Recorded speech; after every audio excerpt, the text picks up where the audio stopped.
friends and colleagues. Ethan Lowen.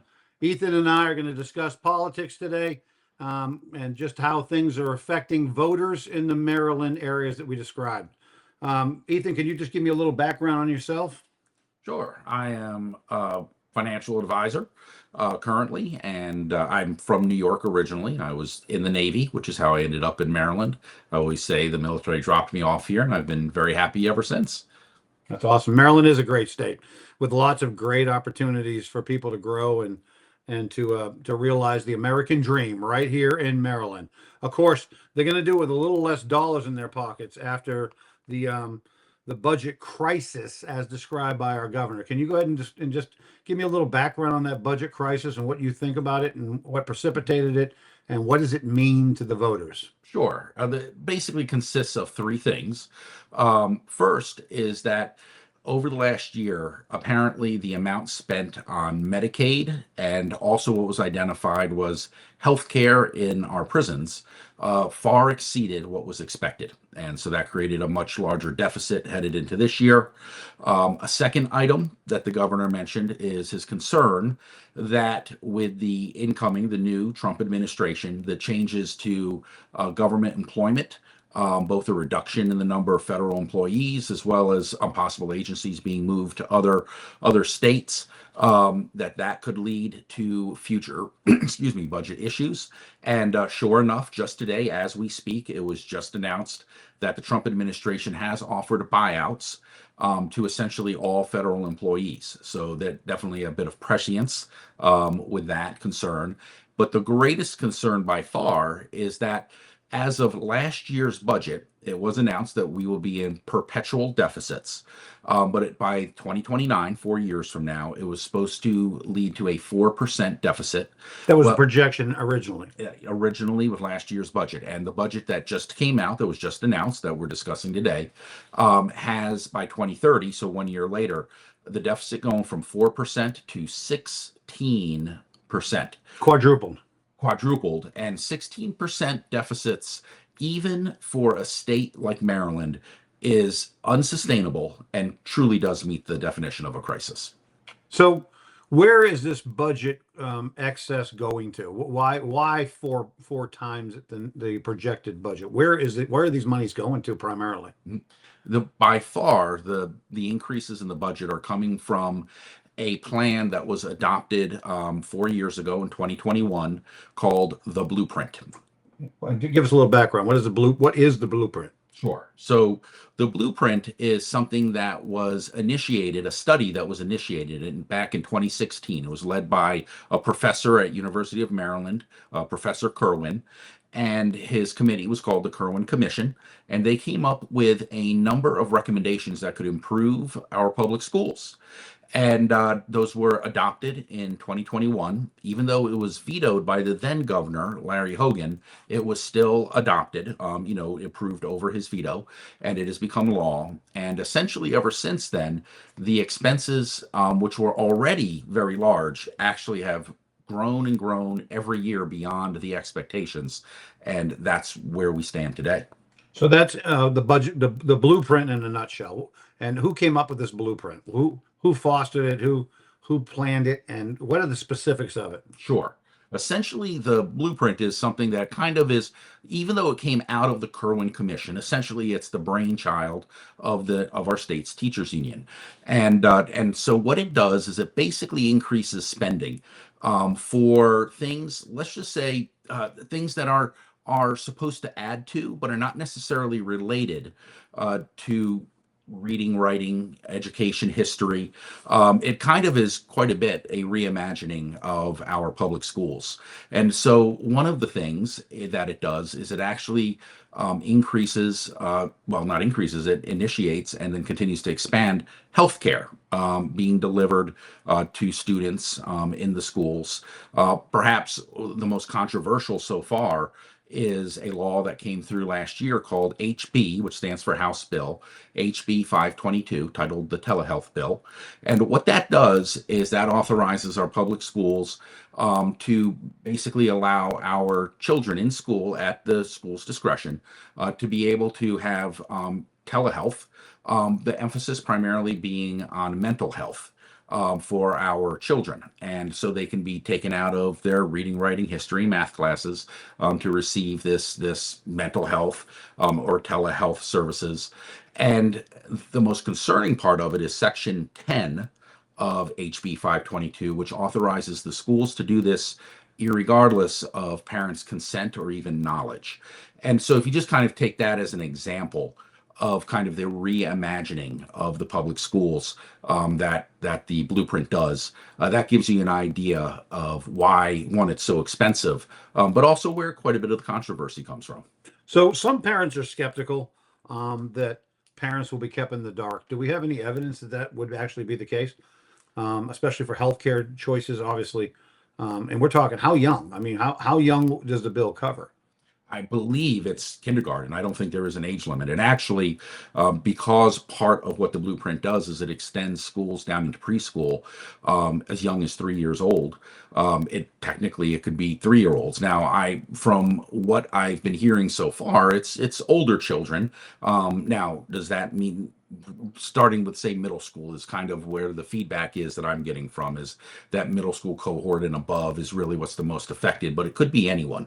And when you say healthcare choices, what are we talking about? We're talking about gender reassignments, gender issues. We're talking about access to abortions, things of that nature. Is this what this bill is going to be funding? So you're going straight towards the most concerning or controversial aspects of it. So right now, what you kind of hear the most feedback on is the transgender issues, because it's actually quite a big deal. The way that transgenderism is being taught in schools now. So it begins in first grade, and basically every year from first grade on, the curriculum essentially requires teachers to go a little bit more in depth into what transgenderism is. And what ends up happening is that, and it's very controversial based on studies done just last year, even by the American Psychological Association, and also a lot of international studies that came out last year as well, that basically cast a very different view of what teaching transgenderism to children is doing compared to how it was viewed even a couple years ago. But that is the complaints that you hear the most, is from parents who are saying, this teaching of transgenderism is having an effect on my children. And yes, it does appear that that's the focus of the telehealth bill, primarily HB 522. Now, there has been other traditional healthcare that has been done in the schools a bit, but I haven't heard any complaints about that, because that is regular healthcare. But the extent to it that it's being done isn't known. And that's one of the questions, is when the governor was saying that the unexpected Medicaid expenses is what has caused this year's crisis, leading up to what continues to grow throughout the rest of the decade. But how much of that is from healthcare being delivered in our schools, those unexpected Medicaid expenses? That's a question that hasn't been answered yet. So it sounds like the school budgets are the ones that are driving the deficits for the entire state. Would you say that's accurate? Well, it's actually essentially completely. So when you look at last year's budget and the deficit that was expected all the way through 2029, if you took out the cost of Blueprint, we actually would have perpetual surpluses of several $100 million a year. So the entire deficit is basically as a result of Blueprint. Now, this most recent one, where it grows to 16%, essentially what we're looking at is that there is $3.8 billion a year guaranteed that is going to go to the Blueprint. $3.8 billion when our total taxes coming into the state are roughly $30 billion. And so 3.8, that's almost a 13% increase above and beyond the taxes we have coming in every year. And then in 2033, that just jumps up to $4 billion perpetually every single year. So what that ends up leading to is that as of right now, this year, we are the 13th most highly taxed state in America. And by 2033, we will be tied for the number one most highly taxed state in the country, which is New York State currently. And then after that, with those $4 billion being added every year, we will then exceed New York and truly become the most taxed state in America. So, as a parent, I'm a parent of several children that were raised in the Maryland school system. I was very happy with the results of schooling for my kids. My kids have now moved on to college and other pursuits. But what would you tell parents when they say to them, when they say to you, "I would rather have my tax dollars be used on my kids than for other frivolous things"? Sure. And that is obviously the pushback that parents give. It's not necessarily a very popular bill with parents, quite frankly. But what it is that I'm in agreement with you. My children also went through Maryland's public schools. They got a tremendous education, and it's benefited them tremendously in their lives post high school.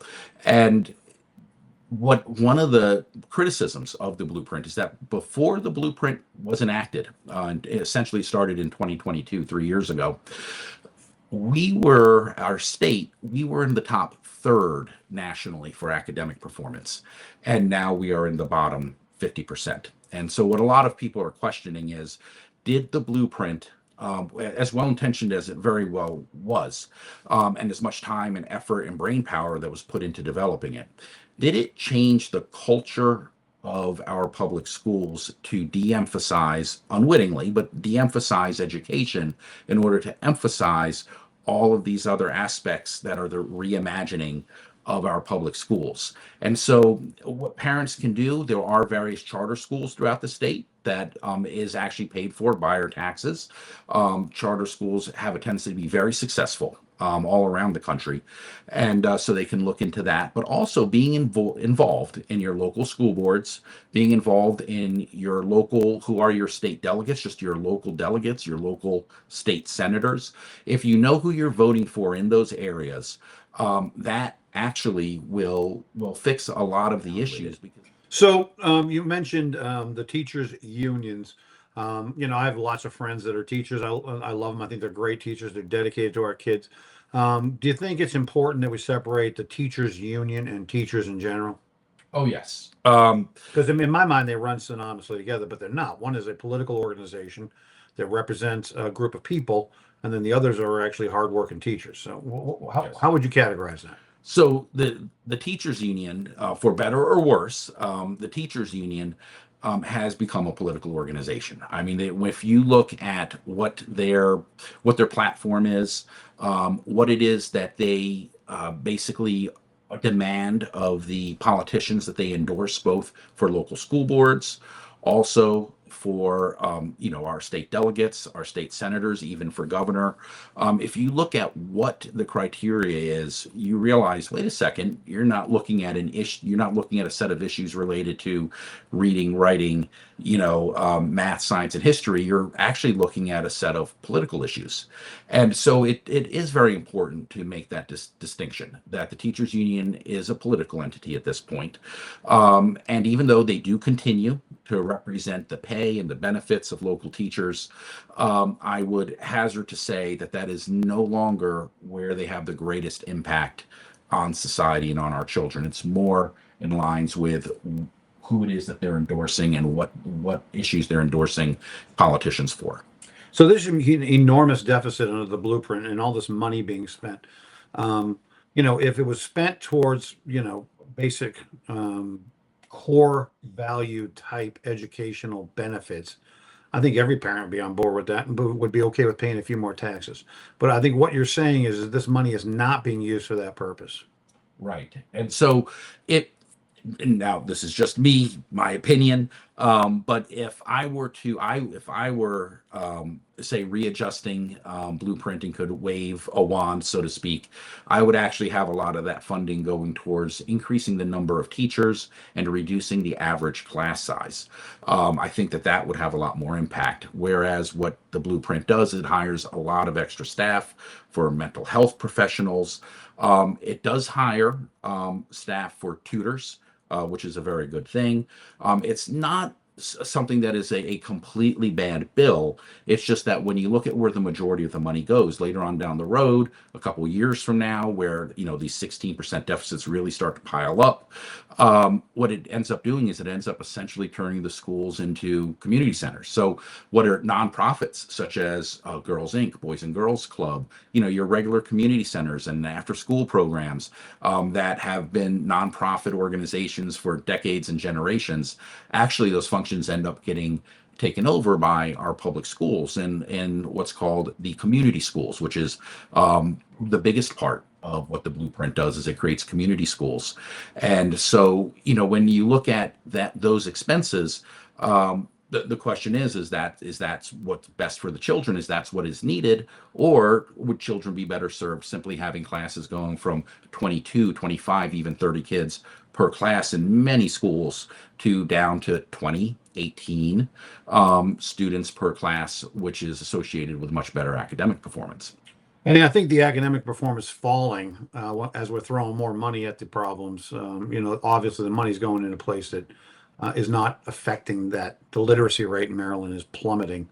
Mathematical skills in mathematics, the sciences, all of these are plummeting as we're throwing more and more money at the school system.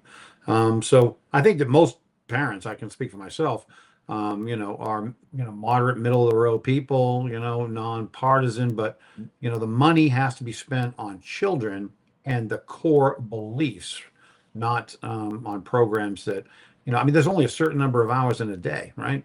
Kids go to school between 6 and 8 hours a day. And out of that 6 and 8 hours, what percentage are they actually learn in the classrooms actually learning? Mm-hmm. That absolutely, and that's really perhaps the biggest criticism, aside from the idea that it could be wasting a tremendous amount of money, is that it really does change the focus of the public schools from education to where many people in the public school system basically just serve mental health roles. And the question is are these mental health roles even successful? Because when you look at the pace, the kind of the graph, if you were to graph the number of mental health issues, as we throw more and more school money into trying to help children with mental health issues through this blueprint system of doing it, the mental health issues continue to grow. It's not only is it not associated with even helping the issues it's supposed to, such as mental health, it actually is associated with an increased number of mental health issues. And a lot of even psychologists have come out and said is that the constant focus, just kids being in school, and instead of being distracted by positive reinforcement productive activities such as challenging them in education, they are just being reminded so many times, whether it's every day or even if it's just several times a week, but they're being reminded and asked, how's your mental health? How's your mental health? What a lot of psychologists are pointing out is that's actually not productive at all. And so all this extra money focusing on that actually is counterproductive and making the problem worse. And that is something worth thinking about. And the other thing is that even if, let's say that the blueprint, there was nothing controversial about it, that everyone was in agreement that this is the way to go, this is what is beneficial to our children. The other reality is that when you have a 16% deficit, that's not sustainable. That actually leads to truly, as the governor is referring to it, as a crisis. And even though in America we've never had a state file bankruptcy, we have had a few municipalities. The city of Detroit being the one that probably has been mentioned the most, that have had to file bankruptcy. And this is it. This is how it happened. They ended up with deficits like this, and to get out of it. It was, and they're not out of it even to this day, but to stop descending and to get somewhat sane with their finances, so that they could at least handle basic infrastructure. is they got to the point where they were auctioning off real estate, government buildings. They were auctioning artwork off of the museum walls. They were cutting the pensions of all the city employees by, in the case of Detroit, it was 33%, but it would have been larger if Michigan, the state of Michigan, hadn't come in and said, hey, we want to limit some of the financial damage here, and they kept the pensions from dropping further. But I mean, these are very, very far-reaching consequences, and they're not in the far distant future. They're just a few years away. Yeah, if I was running a household budget with a 16% deficit, it's untenable. I mean, obviously you'd be filing for bankruptcy very, very quickly. And it's concerning to me that our legislators, not only are they not addressing these deficits, but they're actually contributing budgets that actually increase it. Yeah, when you look at kind of the solutions that they're coming up with, it clearly is just piecemeal. No one is proposing a long run solution. Last year, the first year that it was announced that there would be perpetual deficits, it resulted in money being taken away from the community colleges, money being taken away from road maintenance around the state. And then for those who remember those 60% increases in the DMV fees with tag renewals and et cetera, that was all to cover the deficit that was announced last year. This year, they're talking about everything from raising income taxes by about 4% to help with this year's, having a 75 cent per package delivery fee for online orders. There's a number of proposals like that. Last year's kind of left at maybe this year they would have to do a 50% increase in the sales tax, but I have not heard that mentioned again so far this year, so maybe that won't happen. But the point being is that, just the things that I just mentioned are meaningful, and that's not even completely solving this year's deficit of $3 billion, much less even touching what's coming down the road with that 16% deficit. So you're talking from $3 billion to $30 billion by 2030 deficits.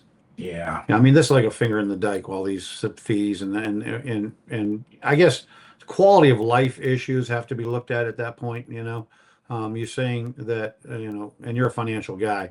You're saying that by 2030 we will be paying as much taxes as New York State, which is the number one taxed demographic in the country. Yeah, when you look at the trends of these $3.8 billion increases every year, and then going to the $4 billion increases every year. Yeah, currently Maryland, we are the 13th highest tax state in the country, with about 9.25% of the total income for the state of Maryland goes to taxes at the state, the federal, the local level. And by 2033, so 8 years from now, we'll be up to over 12%, which is what matches New York State at number one. And then we just go beyond that every year as that $4 billion gets added. I mean, it should be noted that New York has got a mass exodus of taxpayers leaving that state because they can't afford to live there anymore. They simply can't afford it. Well, that's exactly what happened with Detroit as well. I mean, I remember news broadcasters talking about how there was just massive numbers of streets in Detroit that were empty. I remember there was even talk of a plan at one point to kind of take the empty spaces, tear up the concrete, and turn it into farmland in the middle of Detroit. So yes, the mass exodus is a very real thing, and we already are seeing that to some extent in Maryland as well, not nearly to the extent of New York or California or any of these other states that have these higher taxes than we do. But yes, that would be the expected step at some point. I would say too that federal employment leaving DC and being decentralized, which is part of the current administration's plan, is also going to contribute to issues here in Maryland, because one of the only avenues that people have is making money off the federal government, as federal jobs. And if they move out of Maryland, and if that tax base goes as well, then this deficit is going to increase even more. That the federal workforce has been very beneficial to Maryland. Our tax revenues, it appears that our tax revenues, for the final numbers are not in yet, but for 2024 went up about 3.5% perhaps. You look at all the surrounding states, they haven't gone up that much. They also, but they don't have any kind of a budget deficit. As a matter of fact, West Virginia, that borders us to the south, actually is decreasing taxes. So there definitely is something off kilter here. And yes, we are definitely being saved to a certain extent by the federal workforce. And if that does happen, these buyouts that were just announced earlier today by the Trump administration, or agencies are moved to other geographical locations, that would just cause us to have these negative consequences occur even faster. And it will trickle down. It'll affect the local municipalities, towns, counties. They're all going to be affected in a huge way. So how can voters in the mid-Maryland area, how can they get involved? What can they do about these issues that we've raised today or talked about? Sure, absolutely. One is, without a doubt, it is involvement. We have, and it is not true. It's unfortunate, but there has been an attitude that I have also held for many years until I learned differently, that being involved doesn't make a difference. In actuality, being involved makes a huge difference. And when we are involved and we do have an understanding of who the candidates are in any given election, and it does not take nearly the amount of time that you would expect, but just being involved, going to your local Republican club, your local Democratic club, just when you hear that there are public debates held by the local community college, whatever it is, go to your local school board meetings, whether physically or whether going a live stream, going to just every once in a while. You don't have to go to every meeting, but if you tuned into a meeting once every 3 months, it would not take you very long to start to understand what's being discussed, what the moving pieces are, what the different politicians that have been elected and are serving in those positions, what they're standing for and pushing for, and what they believe in, and it comes together in a much faster, easier way than what I anyway thought it was when I first realized, wait a second, I need to have more of an awareness of what is going on in my local politics, and yes, it makes a huge difference. That's awesome. All right, well, we're going to wrap it up. This is Mid-Maryland Votes. You can be a Democrat, you can be a Republican, you can be an independent, but you do need to get involved and don't be a jerk. Thank you.